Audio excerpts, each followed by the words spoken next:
Alright, dito tayo ngayon sa may Gaisano Mall of Davao. Update ho tayo dito sa nasusunog kanina.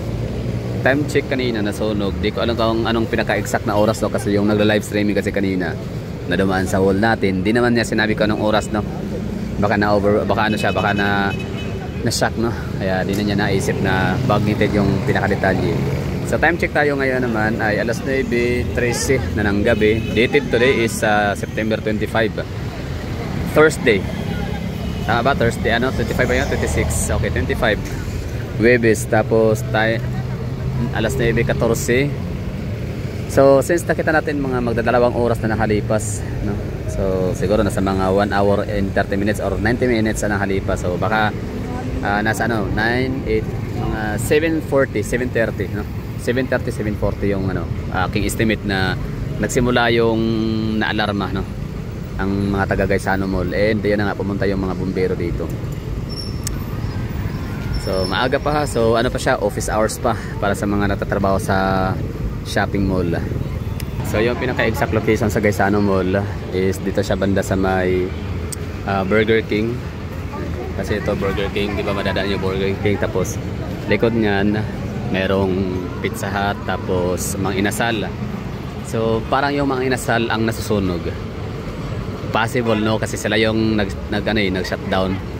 Sila lang yung sarado, shutdown, no? Kasi ito Pizza Hut open naman sila, di ba? May ilaw.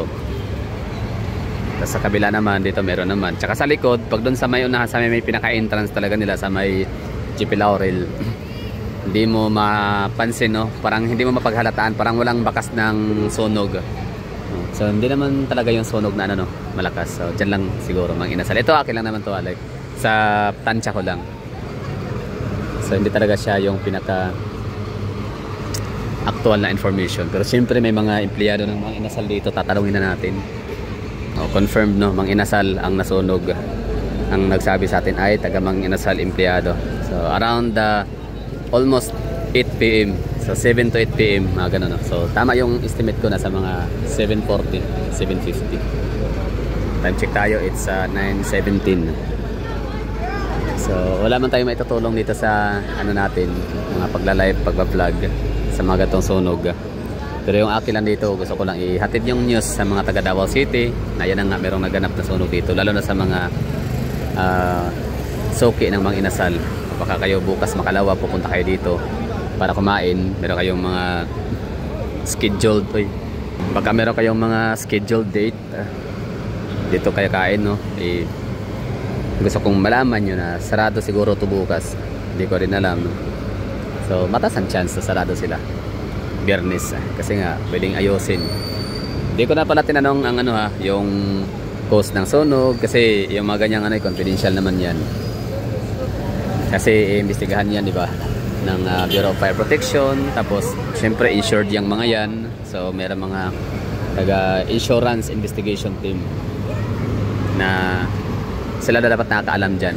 So baka lang magbigay ng maling impormasyon ang empleyado ng Mang Inasal, diba? So hindi ko na tinanong kung basta ka nasunog, yun na yun, ha? So natin yan, confidential yung mga ganyang information, no need to expose. Basta lang, gusto ko lang ipakita sa inyo yung lugar na nasunog. Kasi ako curious din so di ba kanina ako nanonood lang sa live streaming nung somewhere sa Facebook, tapos sabi doon nasunog. Tapos meron na siyang kapatid sa loob na tatrabaho. Pero syempre malay ko ba na akala ko buong Gaisano Mall. Yung dito kasi kita naman sa Burger King kanina, para yung nagda-live streaming nakasakay lang ng jeep. Ang nangyari is ito nga, parang dito yung nakafocus sa kanyang usok tsaka yung kanyang camera. So inisip ko baka Jollibee, kasi Jollibee yan baba niyan, di ba? So yan pala Mang Inasal. Hindi ko alam pala kung fire control na ba or fire ano tawag dyan, fire is under control or hindi pa, kasi may ambulance, baka merong injury. Hindi rin ako sigurado sa mga injuries na yan, kasi papapansinin natin ang mga empleyado na Mang Inasal, masaya lang naman sila. Yung iba hindi naman masaya, like wala lang, parang normal lang, pintuhan sila, chika-chika, wala kang bakas, walang hindi tawag nito, hindi makikita sa kanilang mga hitsura, mga mukha na sila nag-aalala. Hindi ba naag sa kailang mga pagmumukha, ang kalungkutan, pag-aalala at kung ano pa. Basta andyan lang sila sa labas. Parang wala lang nangyari yung pintuhan. At ang mga bombero din naman, di naman sila ganun ka 100% alarming, no? Parang ano lang, chill lang. Kasi yung dalawa lang, ang nag-respond lang dito so far dalawa pa lang. So ibig sabihin hindi ganyan ka worst yung sitwasyon. Kasi kung ano malala, hindi sana marami na tong backup. Knowing, considering na malapit lang dito yung fire. Meron din sana no, Victoria Plaza, meron din ano, Bureau of Fire Protection, BFP. Tapos meron din sa may ano, unahan lang nito, likod lang itong guys, ano mall, sa may Guerrero, hindi Guerrero, Santa Ana ba? Monteverde. Yan, Monteverde. Tapos malapit lang din syempre yung Ponciano kung saan naman yung ano natin, bumbero din, no? Davao City Fire Protection. So ibig sabihin, hindi siya ganun kalala, hindi ganun ka-worse yung scenario kasi nga ang respondents ho natin is dalawa lang. Maliit na, yun na nga maliit na fire truck. Designed yan para sa mga kasulok-sulukan. And ito, 911. So di ako sure ha, di ako sigurado para sa mga iba pang impormasyon. Pero merong ambulansya, baka naka-ready sila, baka may tao dun sa loob kanina, no? O baka hanggang ngayon may tao pa din nire-rescue, sinusubukang i-rescue. Wait lang, merong babae na nakasuot ng helmet, baka hindi naman siya bombero, hindi siya firewoman, baka manager. So alisan na yung di ba? Ngiti-ngiti lang naman ang mga empleyado ng mga inasal, diba? So parang wala lang nangyari, diba? So ibig sabihin wala lang, no? Hindi ganun ka seryoso. So tingnan natin ha. Meron akong namataan tatlong mahahaba ang buhok, tapos syempre medyo mahinhin maglakad, so panigurado babae yun.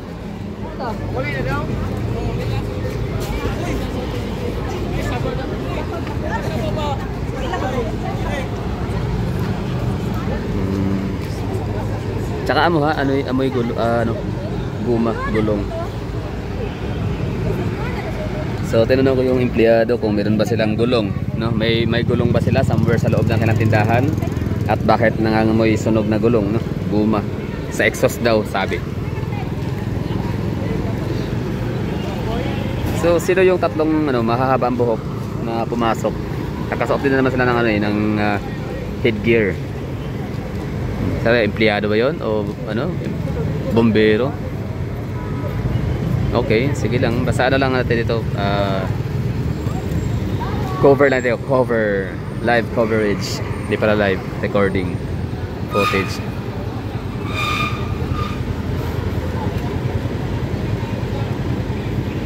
So, ang pala niyan, tagos yan dun sa loob sa may tagos yan sa may loob ng wait lang. Upper ground floor yan, di ba? For basement. Kasi basement sa baba, no? Tapos baba pa niyan, basement. Sa upper ground level, so paglabas niyan, tagos. Di ko alam kung anong tagos niyan. Wait lang ha. Basta yan sa may Eurobaker. Eurobaker ba? Fresh Baker. Basta may bake shop dyan.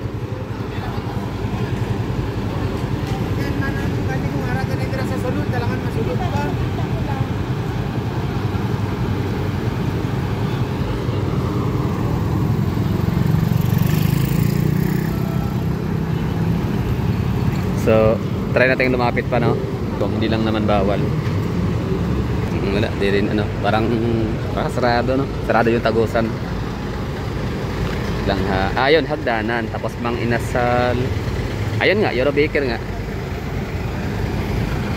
Yung nagbabay one take one na mga tinapay. Sarap niyan. Oh.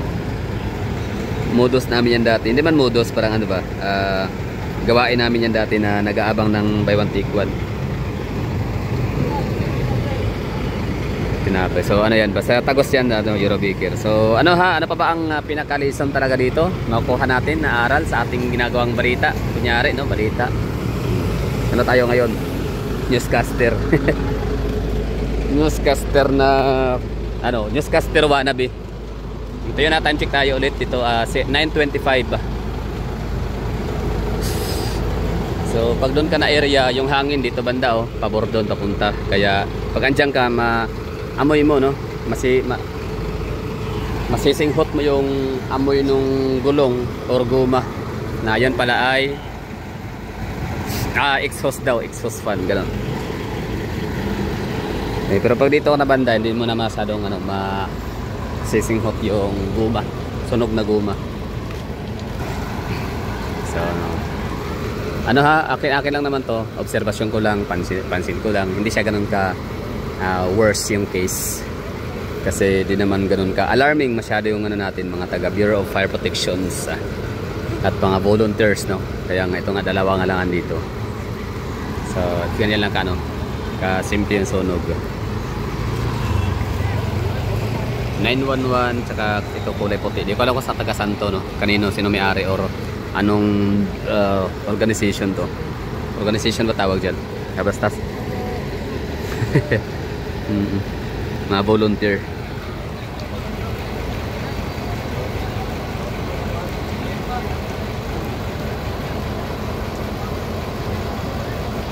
Okay, medyo hindi ba kinabahan, pero inaisip ko kanina, what if kung masunog itong Gaisano Mall? Parang hindi natin afford yan mga taga Davao na masunog to, no?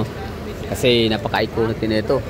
Kumbaga parang hindi man siya nag-iisang Gaisano Mall sa Pilipinas, pero iconic ito sa ating mga taga Davao kasi na dito brings back memories, no? So pag ito'y masunog, parang hindi natin afford yun. Na tayo mga walang tindahan dito, hindi dito natatrabaho, hindi umaasa sa Gaisano Mall, malulungkot lang tayo kasi nawala na tayo ng nabawasan ng mga lugar na dapat pasyalan. Pero para sa mga empleyado, nakalungkot yun, sa mga may negosyo lalo na. So sila yung number one affected kasi small business lang sila, tapos yung empleyado lalo na hirap maghanap ng trabahong iba, abala. So buti na lang at ito na yung sunog, hindi talaga siya yung worst basis.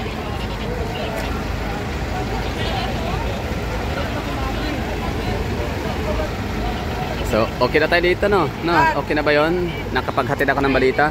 So, yung information ulitin ko ha, nasa mga 7:40 to 8 PM. Yan ang sabi ng empleyado ng mga taga Mang Inasal kanina nakausap ko. Dito ko na natin kung ano yung pinaka-sources. Basta kaya nasunog ang Mang Inasal. Yan So, yun na nga, di ko na pwedeng tanungin yon at confidential na. I think it's confidential. So, dapat na nakaalam ng Bureau of Fire Protection, tapos yung taga, insurance company and Mang Inasal. And information, yan na nga, alas 8 Huwebes, no? So September 25. So ako pumunta dito kasi nga akala ko talaga susunog siya na pangmalakasan. And most importantly, pinuntahan ko dito na masadya, hindi para tumulong kundi para tingnan ko din yung performance ng ating mga Bureau of Fire Protection sa Davao City. Lalo na yung mga 911 natin, di ba? Ang ganda, 911 na bombero, fire truck. So makita natin kung gano'n ka-high-tech ang fire truck. So since hindi naman gano'n kalala yung sitwasyon dito sa Mang Inasal na nasunog sa Gaisano Mall, kaya hindi natin matunghayan or hindi natin ma-witness yung pangmalakasan, pangmalupitan, pang world class na equipment, no? Bureau of Fire Protection equipments and facilities. No, so yan lang. Thank you for watching and sana hindi na maulit or ingat sa lahat, no? So hindi lang sa mga business establishments and commercial establishments, maging sa mga kabahayan ho natin, ingat-ingat tayo lagi kasi sabi nga nila mas maganda na yung manakawan kaysa masunugan kasi pag nanakawan ka hindi naman limas lahat, kumbaga mga piling gamit lang, mga pera, alahas, ganun, mga valuable na mga gadgets. Pero pag sunog, talagang lahat yan limas, no? Walang pili. So ano yung may salba mo, yun lang yung masasalba talaga, pero dahil sa sunog. So that will be all. Thank you for watching. Ingat ko kayong lahat dyan. Okay, ulitin ko pahabol yung location. So Burger King, JP Laurel Avenue yung kalsada na yan. Tapos ito Burger King.